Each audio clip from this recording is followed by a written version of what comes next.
মাগুরার শালিখা উপজেলার শতখালী ইউনিয়নের বয়রা গোবরা গ্রামের এই কালভার্টটি ধসে পড়ে গেল শুক্রবার। এর আগে বৃহস্পতিবার রাত থেকে শুরু হওয়া টানা বৃষ্টিতে খালের পানি দ্রুত বৃদ্ধি পায়। শুক্রবার সকালে পানির তীব্র চাপে কালভার্টের নিচের অংশ ক্ষতিগ্রস্ত হয়ে এক পর্যায়ে পুরো কাঠামো ধসে পড়ে। মুহূর্তে সড়কের প্রায় ৩০ ফুট অংশ বিলীন হয়ে সৃষ্টি হয় বড় গর্ত।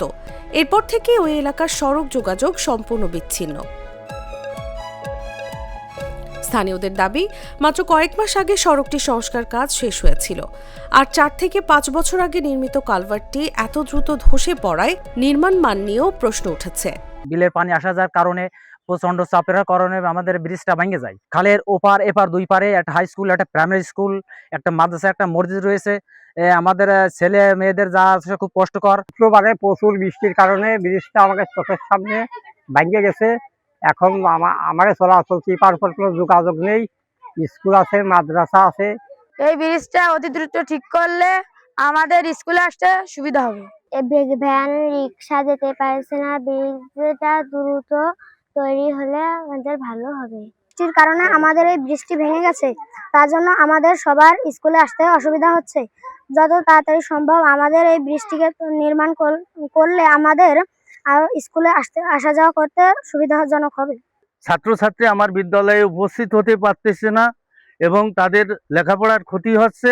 ধসে পড়া কালভার্ট পরিদর্শন করে উপজেলা নির্বাহী কর্মকর্তা জানান, সাধারণ মানুষের চলাচল স্বাভাবিক রাখতে জরুরি ভিত্তিতে একটি অস্থায়ী সাঁকো নির্মাণ করা হয়েছে।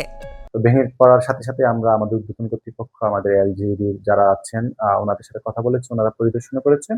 ওনারা যত দ্রুত সম্ভব পানি কমে গেলে আমাদের আরেকটু আমার এখানে একটা নতুন সেতু করে দিবেন। আর আমরা যেহেতু এখানে দুই পাশে স্কুল রয়েছে, বাচ্চাদের যাতায়াতের জন্য আমরা জাস্ট কালভার্ট থেকে ১০০ ফিট দূরে আমরা একটা সাঁকো করে দিয়েছি, যথেষ্ট আমাদের উপজেলা পরিষদের সহায়তায়, যাতে আমাদের স্থানীয় চলাচলে কোনো ধরনের বিঘ্ন না ঘটে।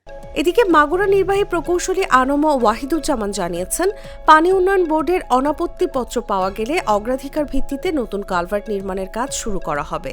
যে রাস্তাটি ক্ষতিগ্রস্ত হয়েছে, এটা আমাদের ভিলেজ রোড এবং এখানে আমাদের স্কুল কানেক্টিং, এখানে গ্রামীণ ছেলে মেয়েরা কষ্ট পাচ্ছে। তো এখানে পানি উন্নয়ন বোর্ডের স্থাপনাটির কারণে এটা রাস্তাটি ক্ষতিগ্রস্ত হয়েছে। আমরা এনওসি পেলে এখানে দ্রুত একটা কালভার্ট নির্মাণে আমরা উদ্যোগ গ্রহণ করব।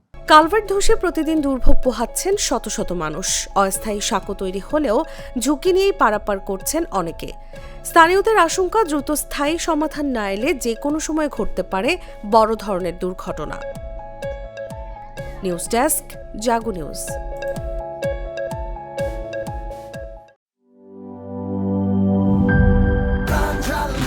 প্রাণ ঝালমুড়ি, এই ঝাঁজ সেই ঝাঁজ।